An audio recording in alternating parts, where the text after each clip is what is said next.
오늘 우리에게 주신 하나님의 말씀 보도록 하겠습니다. 신약성경 고린도 전서 12장 25절로 27절까지 말씀입니다. 제가 가진 신약성경 278면에 있는 고린도 전서 12장 25절로 27절까지의 말씀, 제가 12장 25절로부터 말씀 봉독드리겠습니다. 몸 가운데서 분쟁이 없고 오직 여러 지체가 서로 같이 돌보게 하셨느니라. 만일 한 지체가 고통을 받으면 모든 지체가 함께 고통을 받고 한 지체가 영광을 얻으면 모든 지체가 함께 즐거워하느니라.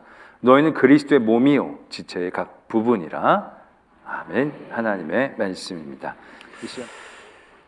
감히 이런 말씀을 드리는 게 좀 그렇지만 예수님의 비유 중에 살짝 아쉬운 분이 저에게 있습니다. 어떤 부분이냐면 달란트 비유인데요. 잘 아시다시피 주인이 외국으로 떠날 때에 5달란트, 2달란트, 1달란트를 각각 종에게 맡깁니다. 그랬더니 5달란트 받은 종은 5달란트의 이윤을 남기죠. 그런데 1달란트 받은 종은 땅에 파묻어 버리죠. 그리고 주인은 굳은 사람이라 잘못 이해를 하게 되죠. 결과적으로 그 1달란트 받은 사람은 내어 쫓김을 당하게 됩니다. 우린 이 비유를 접하면서 이런 생각을 가질 때가 있습니다. 1달란트 받은 사람, 1달란트 받을 만큼 살았네, 이런 생각을 하는 거죠. 그 자격과 그릇이 1달란트밖에 안 되니까 그렇게 받고, 그러니까 그런 짓을 했지. 마치 1달란트 받은 사람이 5달란트 받은 사람보다 인간적으로 굉장히 부족한 듯한 느낌을 받게 될 때가 있다는 거죠.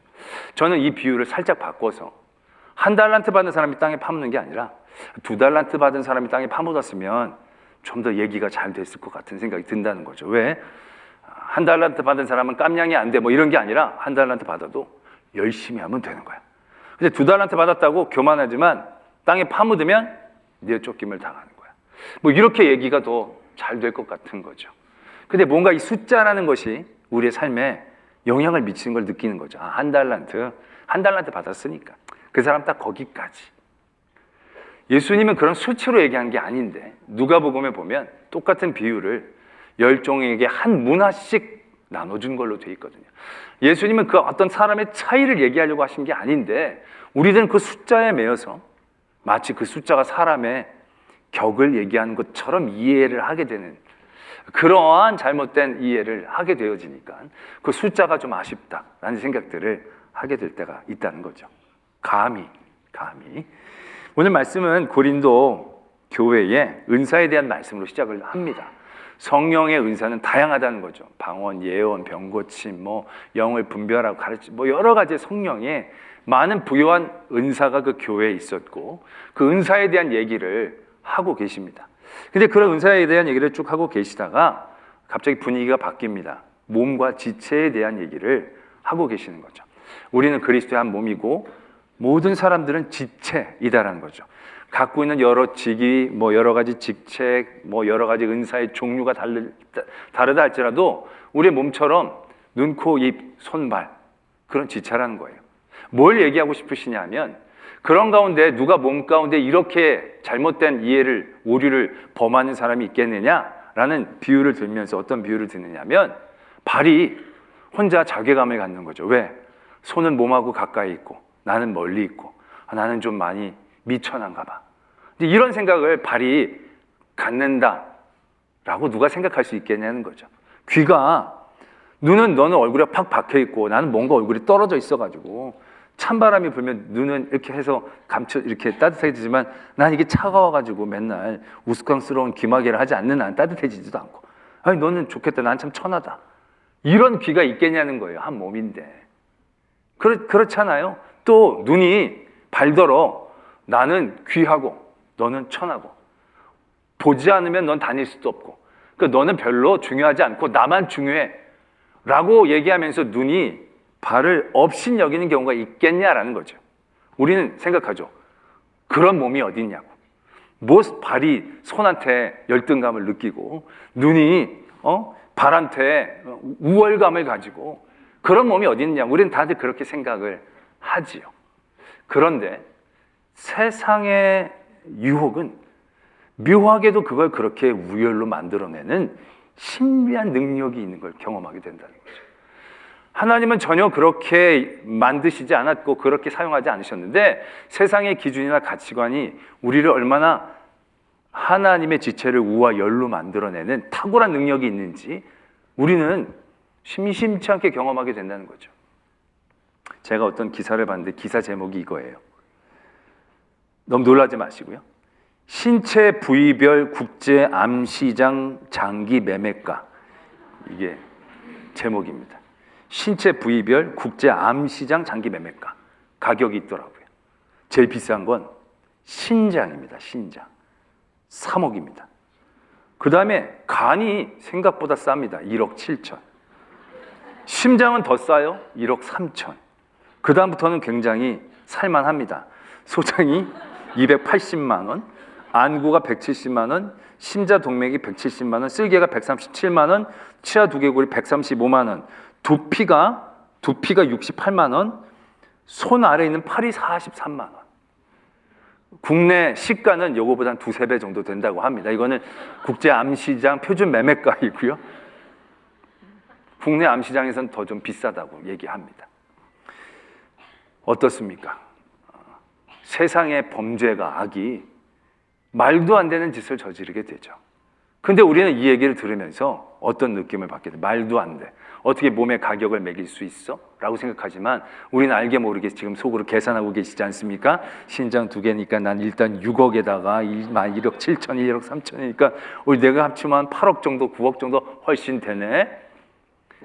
굉장히 우리의 생각들은 세상 기준에 빠르게 휩쓸려서 이 몸도 하나의 몸에 높고 낮은 귀하고 천함이 어디 있겠습니까? 그런데 벌써 신장이 비싸네. 우리 안에서 묘하게 그걸 갈기갈기 분해해가지고 장기를 뜯어내놓고 줄을 세우는 그러한 것에 묘하게 휩쓸리고 있지 않느냐라는 얘기죠. 사도 바울을 통해 하나님은 고린도 교회에 성령의 은사를 얘기하고 계세요. 교회 공동체 안에 다양한 자리의 사람들이 얘기를 하고 계시면서 갑자기 지체에 대한 얘기를 하고 계세요. 그러면서 손이 발한테, 눈이 발한테 이러한 이야기들을 내놓고 계신 것은 이미 그 교회 안에 그러한 모습들이 우리가 생각하면 굉장히 우매하다고 생각하지만 이 우매하고 말도 안 되는 얘기들이 되고 있다는 것을 의미하고 있는 것이죠. 우리 안에서도요, 그런 거 심심치 않게 경험하죠. 저는 교인들 대할 때마다 참 우리 교인이 다들 훌륭하다는 생각들을 하게 돼요. 참 사람들이 인성이 좋고 예의 바르고 깍듯하고 교육자를 대하는데 격이 있고 사람들이 참 훌륭합니다. 그래서 늘 너무 감사하고 만족해하는 거죠. 그래서 제가 목사님들하고 모여있을 때 그런 얘기를 합니다. 우리 교회 같은 분들이 없어. 이렇게 인격적이고 교육자들이 이렇게 참 예의 있게 대하고 이런 분들이 없어. 그러면서 막 자랑하면 그런 가운데 목사님, 부목사님 중에 한 분 그런 얘기를 하는 분들이 계세요. 간혹 가다가. 그분은 목사님한테만 그럽니다. 그분은 목사님한테만 그럽니다. 그 말을 들으면 내심 나한테라도 그렇게 해주니 참 고맙고 감사한 마음은 있지만 왠지 모를 씁쓸함과 그게 이해가 되어지는 게 가슴이 아프다는 거죠. 똑같은 목회자로 부름을 받아서 하나님의 성전에서 주의 일들을 주의 종의 자격으로 감당하는 분들이에요. 저나 부목사님들이나. 그런데 저를 대할 때는 굉장히 나이스하게 대해주세요. 굉장히 착하고 선하고 의롭게 아주 존중해서 대해주세요. 그렇다라고 한다면 그것이 다른 모든 부목사님들, 전도사님들에게도 적용이 되어져야 말이 되어지는데 그렇지 않은 경우들을 심심치 않게 발견한다는 거죠. 이게 왜 이렇게 되는 겁니까? 나는 귀하고 부목사님들은 귀하지 않습니까? 나는 높고 부목사님들은 더 낮습니까? 그건 어디에서 온 기준입니까? 세상에는 사장하고 부사장하고 차이가 있겠죠.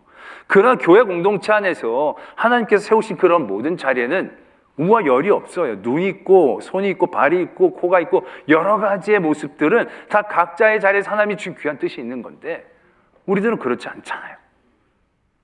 우리는 이 우화를 들으면 그런 몸은 없지라고 생각하면서 우리는 지금 이렇게 하나님의 몸을 갈기갈기 찢어서 심장은 3억, 심장은 1억 7천 해가지고 이건 더 귀한 장기, 이건 덜한 귀한 장기처럼 우리는 하나님의 몸을 갈기갈기 찢어서 선으로 세우지 않고 있느냐는 거죠. 목사님들을 이해할 때도 그래요. 교회 안에서 담임 목사님, 부목사님들이 아니라 우리 여러분들이 여러 목사님을 대할 때도 어떻게 이해하고 어떻게 다가가십니까? 적지 않은 분들이 목사님들을 줄을 세우는 경우들이 있어요. 목사님들의 등급과 분류를 매겨요. 저분은 훌륭한 분, 저분은 귀한 일을 하는 분, 저분은 영성이 뛰어난 분. 그러면서 줄을 세워요. 그런데 여러분들이 영성이 뛰어나다 그걸 어떻게 알아요? 여러분들 이렇게 영적인 분별한 영이 확실하십니까? 귀하고 천한 것이 여러분들에게 무엇이 기준입니까? 대단히 간단한 기준이에요. 그분이 목회하고 있는 교회의 크기, 규모. 그게 그분의 영성과 그분의 인성과 그분의 모든 귀함을 결정짓는 굉장히 유일한 기준이 되어질 때가 참 많아요. 그래서 큰 교회 목사님은 대단하다고 생각하고 별로 크지 못한 교회를 목회하는 분들은 그냥 목사님으로 대하는 우리들의 마음들이 있지 않느냐라는 얘기예요. 하나님은 한 분 한 분 하나님이 필요에 따라 하나님이 쓰실 곳에 불러서 그곳에 세워주신 거예요. 물론 큰 교회를 사역하신 분들 귀하고 능력 있는 분들이 많습니다. 그러나 큰 교회를 사역한다고 다 귀하고 능력 있는 건 아닐 수도 있다는 얘기죠. 작은 교회를 사역한다고 다 능력이 없고 영성이 떨어지느냐? 그렇지 않습니다. 저는 작은 교회를 목회하시면서도 정말로 깊은 영성으로 존경하는 분들이 적지 않게 많습니다. 정말로 몇 명밖에 없지만 거기에 사명감을 입고 모든 걸 거는 정말 그 존경받을 만한 귀한 목사님들이 얼마나 많은지 모른다는 얘기죠. 그런데 우리는 단순히 숫자, 세상의 판단과 기준으로 하나님이 지체로 세워주신 모든 공동체 안에 있는 사람들을 줄을 세우고 있다는 거죠. 그 기준으로 칼로 난도질을 해서 장기를 일일이 다 뜯어 갈겨가지고 뭐가 1등이고 2등인지 3등인지 4등인지를 구분짓고 싶어하는 우리들의 욕심들이 우리 안에 분명히 있다는 얘기죠. 또한 성령의 어떤 은사나 역사 안에서도요, 분명히 하나님은 그 모든 다양한 것들이 하나님의 일 가운데 쓰임받는 것이다 라고 얘기하셨어요. 그러나 우리는 거기에서도 귀하고 천한 것이 있는 것처럼 생각이 되어져요. 저도 예외가 아닌 거예요. 저도 며칠 전에 어떤 장로님하고 얘기를 나누다가 장로님이 처음 우리 교회에 이제 등록하신 얘기를 해주시는 거예요. 처음에 이제 이 동네 이사를 와서 교회를 찾다가 새벽 기도를 이제 우리 교회 가까워서 예배를 드리려고 저 뒤에 앉았다는 거예요. 근데 그때 이제 설교를 해주셨던 우리 초대 이준만 목사님이 설교를 막 하다가 저 뒤에 앉아있는 사람 기도 열심히 하십시오 딱 이랬다는 거예요. 근데 그때 마침 이 장로님이 기도 제목이 많았던 때라는 거예요. 그 말 한마디 듣고 바로 등록해가지고 장로까지 되셨다는 거죠. 그런 얘기 딱 들으면요, 왠지 모를 열등감이 느껴지는 거죠. 내가 정말 그런 거 갖고 싶거든요. 저도 막 설교하다가 갑자기 하나님이 훅 들어오셔서 저 기둥 뒤에 있는 분 거기 앉으면 안 됩니다. 회개하셔야 합니다. 그렇게 숨는다고 숨겨지는 게 아닙니다. 딱 이렇게 한마디 해보십시오. 여러분들이 나를 바라보는 눈빛이 어떻게 바뀌겠습니까? 몇십 시간씩 준비해서 열심히 말씀을 전해도 다들 눈이 초롱초롱하지 않을 때가 많은데 준비할 필요 없어요. 직통으로 한번 확 와가지고 저 기둥 뒤에, 이거 솔직히 기둥 뒤는 대부분 그럴 경향성이 높거든요. 사람들이 오면 스트레스가 많으시죠? 뭐 이러면 다 맞아 떨어지듯이 기도 제목 없는 사람들이 얼마나 뭐 몇 명이나 되겠어요. 그거 다 때려 맞추면 되거든요, 솔직히. 근데 그런 게 너무 부러운 거죠. 기도하다가 막 말씀 전하다가 주님께서 말씀하십니다. 나열 12번째, 4번째 앉으신 분, 오늘 하나님께서 그 육신을 만지시고 위가 깨끗하게 날 줄로 믿습니다. 그때 저분이 갑자기 아멘! 그러고 딱 하면 분위기 정리 끝. 말씀 뭐 더 이상 얘기할 필요도 없죠. 다들 할렐루야 아멘하고 감동받지 않으시겠어요? 그분 등록해서 장로까지 되시지 않겠어요? 얼마나 부러워요. 저도 그런 거 되게 부러워하거든요. 직통 계시만 나한테 오면 이렇게 몇십 시간씩 설교 준비 많이 안 해도 그냥 설교 몇 절 딱 읽고 올라와서 성경 딱 읽다가 팍 들어오시면 훅 내뱉고 분위기 딱 압도해가지고. 근데 여러분 생각해 보세요. 모든 목사님들이 이렇게 직통 계시만 하면 목회도 잘 되고 영적으로도 많이 존경을 받겠지만, 그럼 이미 우리에게 계시된 말씀은 누가 풀어주고 누가 해석을 해주고 누가 말씀을 전해주시겠습니까? 직통 계시가 오는데 뭐하러 이거 읽고 있겠어요? 그냥 하늘만 쳐다보면 되지. 그게 귀하고 뭐가 덜 귀한 은사가 아니라는 얘기죠. 내게 주신 몫에 은혜가 있는 것이고 이 몫에 하나님의 가치가 있는 것이죠. 하나님의 일들은 늘 그렇게 이루어지는 겁니다. 그런데 우리들은 세상적인 기준과 가치들 보다도 신비한 거, 다른 사람들에게 드문 것이 있으면 더 귀하게 여겨지게 되는 거죠. 더 아름답게 여겨지게 되는 겁니다. 그러면서 그것이 우와 열로 바뀌어지면서 줄이 세워지게 되는 거죠. 고린도 교회 안에서도 그러한 성령의 은사들이 적지 않았던 것 같습니다. 그렇다 보니까 어떤 현상이 일어났느냐? 은사를 받은 사람들끼리 이런 경향인 거죠. 이게 더 어려워. 이게 더 귀해. 너는 아무나 하는 거야. 또 그런 은사를 받지 못한 성도들은 얼마나 자기감에 눌리겠습니까? 나는 저런 거 아무런 신비한 저런 영적인 체험도 없는데 이게 내가 정말 성령이 받은 건지 믿는 게 제대로 믿는 건지 나는 너무 미천한 존재가 아닌가 라는 생각들이 그 안에 자리 잡게 되어진다는 얘기죠.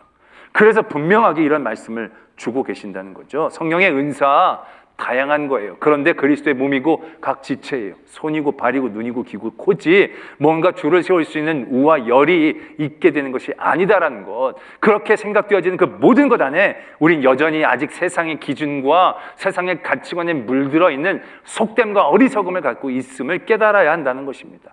혹시 여러분들이 교회 안에 누군가를 봤을 때 귀하고 천한 것이 구분되어지면 내가 굉장히 잘못된 가치관에 물들어 있음을 깨달으셔야 합니다. 누구는 더 귀하고 누구는 천하고 담임 목사님을 대할 땐 굉장히 더 잘해야 될 것 같고 다른 목사님을 대할 땐 또 아무렇게나 대해도 될 것 같은 생각이 있는 분들은 내 안에는 얼마나 깊은 세상적인 쓴뿌리가 있음을 깨달아야 합니다. 사장 부사장이 아니지 않습니까? 누가 좋은 일하고 나쁜 일하는 사람이 아니지 않습니까? 아름다운 부분과 천한 부분 세상에서 보이는 것처럼 그렇게 구분되어지는 것이 아니지 않습니까? 그러지 않기 위해서 오늘 말씀은 우리에게 이러한 권면을 주고 계시는 거죠. 그러한 마음을 가질 때 너희들이 이런 생각을 가지라는 거예요. 23절, 22절에서부터 보면 그뿐 아니라 더 약하게 보이는 몸의 지체가 도리어 요긴하고 23절에 덜 귀히 여기는 그것들을 더욱 귀한 것으로 입혀주고 아름답지 못한 지체는 더욱 아름다운 것을 얻는다. 이렇게 말씀을 하고 계신다는 거예요. 우리의 몸으로 봐도 솔직히 더 귀해 보이고 덜 귀해 보이는 것이 있잖아요. 얼굴에도 보면 솔직히 눈이 귀보단 귀한 것 같잖아요. 귀는 이렇게 껍데기인 거고 이건 뭐 좀 잘려도 살 것 같지만 눈은 되게 중요할 것 같아 보이잖아요. 눈에 더 신경을 써야 될 것 같은 생각이 들잖아요. 또 더 깊숙이 보면 우리 안에 있는 것들이 얼마나 보기가 흉합니까? 위나 간이나 폐나 소장이나 대장이나 그거 우리가 본다고 이거 곱창같이 맛있게 생겼네 그런 생각 잘 안 하잖아요. 아이고 흉하다 아이고 흉하다. 이게 굉장히 아름답게 보이지 않으니까 하나님이 속으로 다 쑤셔 넣으셨구나 라는 생각을 하게 될 수도 있다는 얘기죠. 왜냐하면 여기 그냥 대장이 이렇게 보이고 위가 이렇게 튀어나오고 심장이 이렇게 튀어나와 보이면 얼마나 보기 거시기 합니까? 그러니까 다 아름답지 보이는 거 하는 거 다 집어넣고 다 가려가지고 안에서 그냥 있으라고. 그렇지만 아름답게 보이지 않는 것이 가치가 없는 게 아니지 않습니까? 그것이 얼마나 소중하고 귀한지 우리가 너무 잘 알잖아요.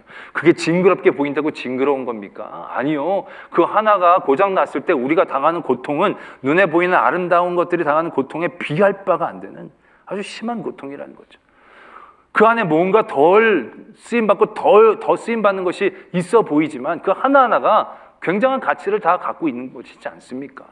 맹장이라는 거 우리가 쓸데없이 생각할 때가 많이 있지 않습니까? 그래서 뭐 섬으로 들어가거나 의료시설이 없는 데 가는 분들은 아예 만약을 대비해서 맹장을 띄고 가기도 하는데 요즘 조사해 보면 맹장이 굉장히 중요하다고 합니다. 맹장은 우리 몸에 좋은 바이러스의 그러니까 피난처 같은 거랍니다.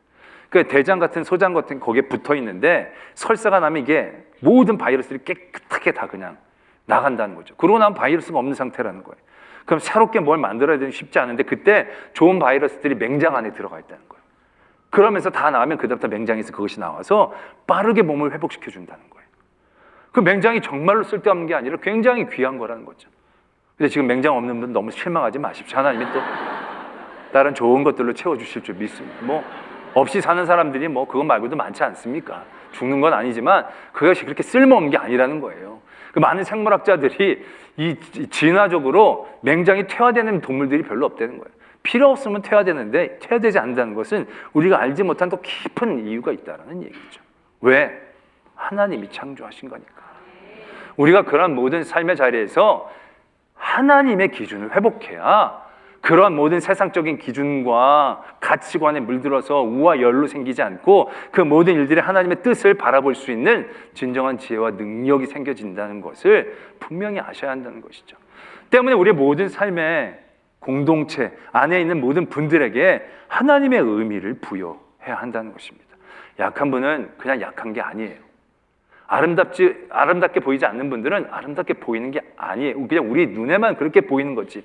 우리 눈에 보여서 그것이 그렇게 치부하고 그렇게 대한다면 이건 우리들에게 얼마나 치명적이고 위험한 일인가를 깨달아야 한다는 것입니다. 하나님은 그 약해 보이는 것을 더 귀하게 사용하고 계시는 거예요. 하나님의 가치가 그 안에 있는 거죠. 하나님은 천해 보이는 것에 더 귀한 걸로 입혀 아름답게 해주실 계획 가운데 있다는 거예요. 때문에 우리 모든 공동체, 지체들, 모든 성도들은요, 그런 하나님의 기준으로 바라봐야 우리가 우와 열, 높음과 낮음, 귀하고 천함으로 보는 어리석음이 아니라 정말 하나님의 귀한 뜻을 함께 할 수 있는 공동체로 바라볼 수 있는 지혜가 있게 되어진다는 것을 오늘 우리는 말씀은 가르쳐주고 계신다는 거죠. 그래서 그들에게 하나님의 의미가 있음을 보라는 거예요. 자, 그렇게 되면 어떤 일들이 벌어지느냐 하면 24절에 보면 후반부에 오직 하나님이 몸을 고르게 하여 부족한 지체에게 귀중함을 더하사, 25절에 몸 가운데서 분쟁이 없고 오직 여러 지체가 서로 같이 돌보게 하셨느니라, 이렇게 적고 계십니다. 우리가 이 말씀을 잘 이해해야 하는 것이, 하나님이 어떤 의미가 있는데 각 지체에게 역할을 주셔서 서로 잘 도우라고 그러는가 보다. 근데 우리는 이 돕는 이해를 이렇게 할 때가 있습니다. 도움을 줄 수 있는 위치에 있는 사람들은 그것들을 잘 도울 수 있는 마음들을 가져야 되고, 도움을 받는 분들은 그 도움을 받는 것에 대해서 감사한 마음으로 그냥 갖고 있어야 되는 것처럼 생각하게 되는 경우들이 있어요. 근데 이거는 너는 돕는 위치고 너는 도움을 받는 위치니까 그걸 잘 이해하고 그냥 그렇게 가라, 얘기하는 게 아니에요. 말씀은 서로 돕는 위치라는 거예요. 우리가 이 말씀을 할 때마다 그런 예화를 쓰시는 경우들을 적지 않게 듣습니다. 이게 몸인데요. 하루는 이 손하고 발하고 눈이, 코가 신경질을 내면서 입에게 불평을 합니다. 야, 너는 맨날 먹기만 하냐? 우리는 눈으로 찾고 냄새로 맡아서 좋은지 한 다음에 발로 움직이고 손으로 일해가지고 먹을 것을 정성껏 준비하면 결국 먹는 건 너 하나지 않냐고. 너무 불공평하지 않느냐고. 너 좀 말 좀 해보라고. 뭐 입이 뭐라고, 입이 있어도 말을 할 말이 없는 거죠. 자기가 먹여다 주는 건 먹는 거지. 그래도 내가 먹어야 되지 않겠냐. 너만 먹고 너만 잘 되고 이제 그 꼴은 도저히 못 보겠다고. 이제 우리 파업하겠다고. 그럼 이제 손발 눈코가 다 파업을 하기 시작하는 겁니다. 그럼 나중에 어떻게 되겠습니까? 끝까지 살아남는 건 입이지 않습니까? 입은 계속 움직일 수 있지만 현상이 어떤 현상이 일어납니까? 손이, 야, 내가 왜 이렇게 힘이 빠지지? 발이, 야, 나 못 움직이겠어. 눈이 너무너무 어두워져. 너무너무 힘들어. 걔네들이 막 이렇게 얘기를 하는 거죠. 왜? 이제서야 깨닫는 것 아니겠습니까? 그들이 보기엔 맨날 입이 자기만 먹는 줄 알았던 거예요. 그런데 자기만 먹는 게 아니죠. 솔직히 입이 먹는 건 모든 몸을 위해 먹는 거잖아요. 몸을 위해 씹고, 자르고, 이거 뭐 소화시키고 다 모든 몸을 위해 그거 한 거예요. 손이, 발이 입을 먹인 것 같지만, 그래서 입은 먹은 것만 같지만 그렇지 않다라는 거죠. 그 입도 분명한 하나님의 가치와 깨닫지는 못하지만 귀한 역할들을 가지고 귀한 자리에 있다라는 것, 서로가 돕는 자리에 있다는 것을 분명히 깨달아야 한다는 것입니다.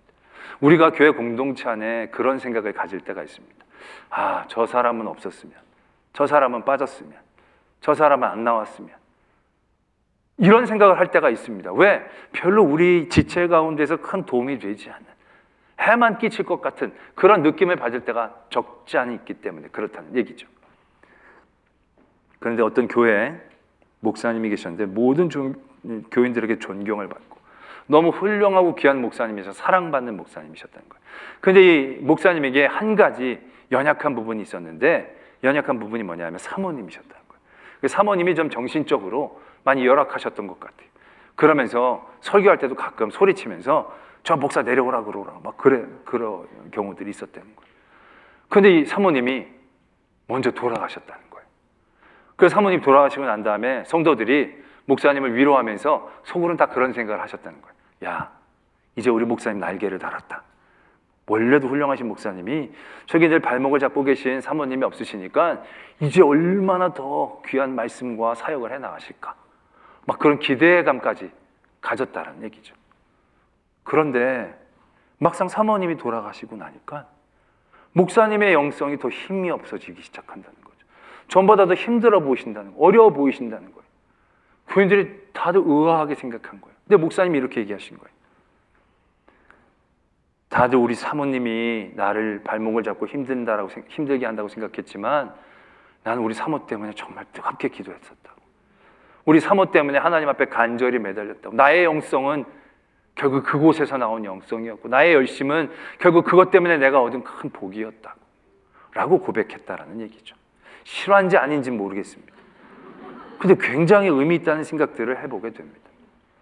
우리가 우리 안에서의 모든 지체들을 생각할 때 우리는 철저히 세상적인 가치, 세상적인 기준으로만 생각을 합니다.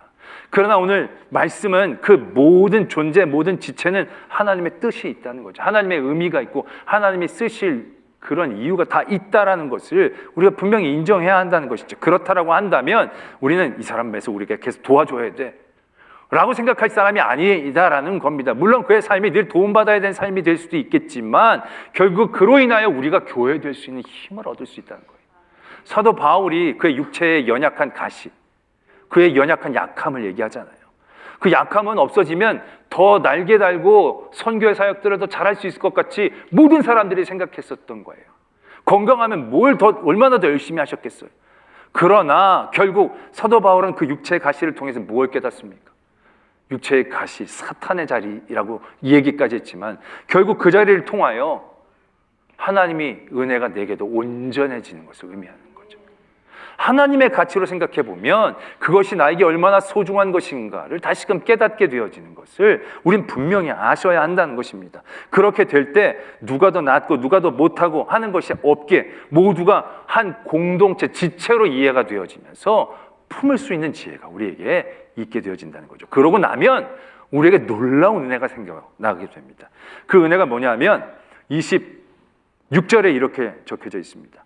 만일 한 지체가 고통을 받으면 모든 지체가 함께 고통을 받고 한 지체가 영광을 얻으면 모든 지체가 함께 즐거워하느니라. 이걸 몸으로 이해하면 너무 쉽죠. 손가락이 아픈데 손가락만 아프다고 합니까? 아니죠. 몸 모두가 고통을 당하지 않습니까? 손가락이 나면 손가락만 즐거워합니까? 아니에요. 내 삶이 기쁘고 즐거워지지 않습니까? 이게 몸으로 이해하면 너무 쉬워요. 그런데 교회 공동체로 이해하면 이게 쉽지 않은 거죠. 어떤 한 성도가 굉장한 고통을 겪고 있는데 그 고통이 여러분들은 나의 고통처럼 다가오시냐는 거죠. 그게 쉽지 않은 거예요. 안 됐다 정도지 정말로 예수님의 마음이 아픈 사람을 보면서 안타깝게 여기는 그 마음까지 나가기 어렵죠. 어떤 성도가 성공하고 잘하면 와, 잘 됐네 이러지 정말 마음속 깊은 곳에서 내 자녀가 잘 된 것처럼 기뻐하고 즐거워지기 쉽지 않다는 거죠. 그런데 오늘 말씀은 우리에게 뭐라고 얘기하십니까? 한 지체가 고통을 받으면 모든 지체가 함께 고통을 받고 이게 어떻게 가능하냐는 거예요. 내가 친하면? 아니요. 그런 식으로 되어지는 게 아니라 우리가 그리스도의 몸과 한 지체라는 부분에서 이 말씀이 우리에게 얼마나 큰 은혜인지를 깨닫게 되어져야 한다는 거예요. 뭐냐면 이렇게 되려면요. 우리가 먼저 무엇이 되어져야 하냐면 하나님의 마음이 느껴져야 합니다. 하나님의 마음을 알고 싶어하는 생각이 우리 안에 들어야 되는 거예요. 어떤 지체가 아파요. 그 지체가 아픔이 나에게 바로 아픔으로 다가오긴 쉽지 않아요. 그런데 그 지체를 바라보는 하나님의 마음이 내게 느껴지면 그 고통이 내 안에도 다가오게 되어지는 거예요. 이게 굉장히 힘든 거 아니겠어요? 고통스러운 거 아니겠어요? 물론 그 과정들은 고통스럽지만 그 고통보다도 더 큰 기쁨과 우리에게 주시는 은혜가 있어요. 그게 바로 뭐냐면 그로 인하여 하나님의 마음을 내가 알아가는 거예요. 하나님의 마음에 다가가는 거예요. 내 몸 대신 하나님에게 정말로 내가 붙어 있게 되어지는 과정들을 만나게 되는 거예요. 한 지체가 하나님 앞에 영광을 돌려.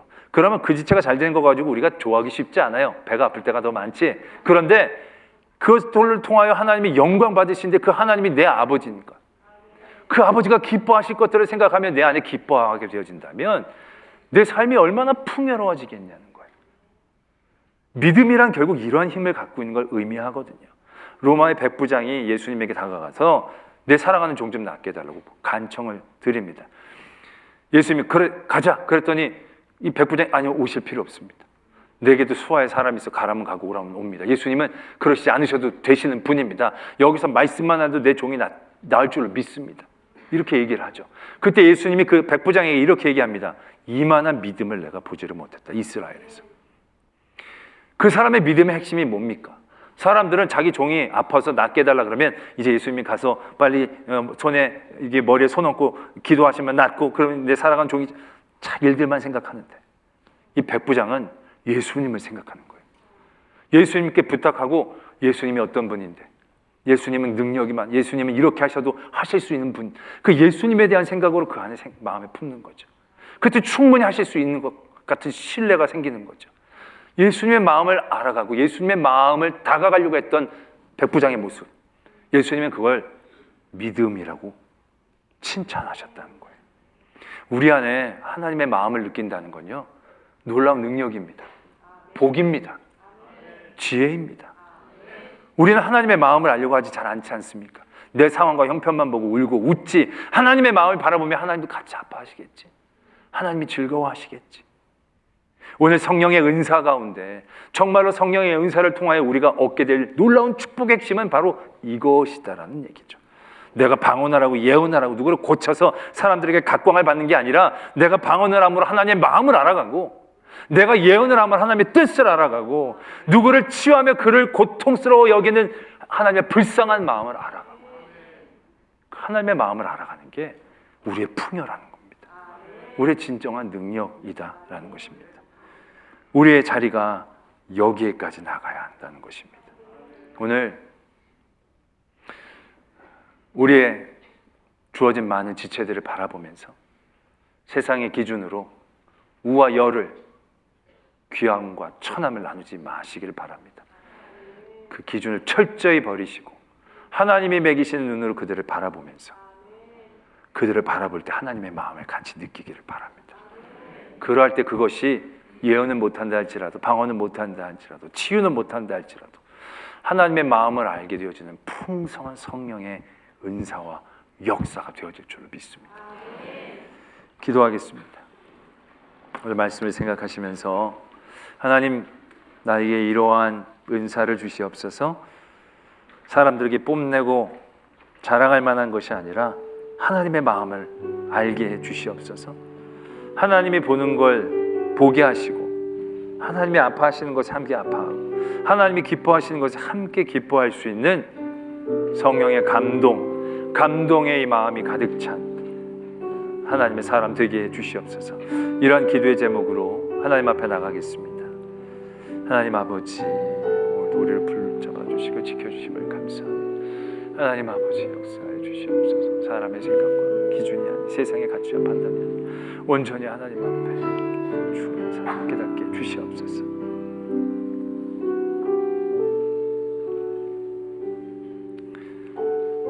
세상의 높은 자일지라도 하나님이 귀히 여기시지 않으면 귀하지 않습니다. 세상이 천하게 여길지라도 하나님이 기뻐하시면 귀한 이들입니다. 우리의 마음의 기준이 하나님의 기준이 되게 하여 주시어 그 하나님의 마음을 알게 하여 주셔서 하나님의 기쁨이 나의 기쁨이 되게 하시고 하나님의 안타까움이 나의 안타까움이 되게 하여 주시고 하나님의 마음을 알아감으로 이 세상에서 더욱더 풍성한 하나님의 사람으로 살아갈 수 있는 성도 되게 하여 주시옵소서. 믿사오며 예수 그리스도의 이름으로 기도드립니다. 아멘.